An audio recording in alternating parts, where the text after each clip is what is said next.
Hi, I'm Kate from Victoria, British Columbia, and today I'll be reviewing the MasterChef 4-burner portable grill. I really love this grill, how it have a big grilling area so you can cook multiple foods at the same time.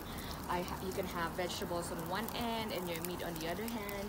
You could also use this as a toaster if you have bread that you would want it to warm up.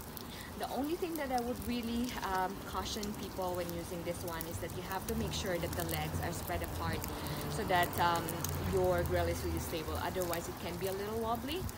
Also, the drip pan underneath can be a little unstable too, so you have to be really careful if you have small animals or children in the area. But other than that, the grill surface warms evenly. It starts up really quickly.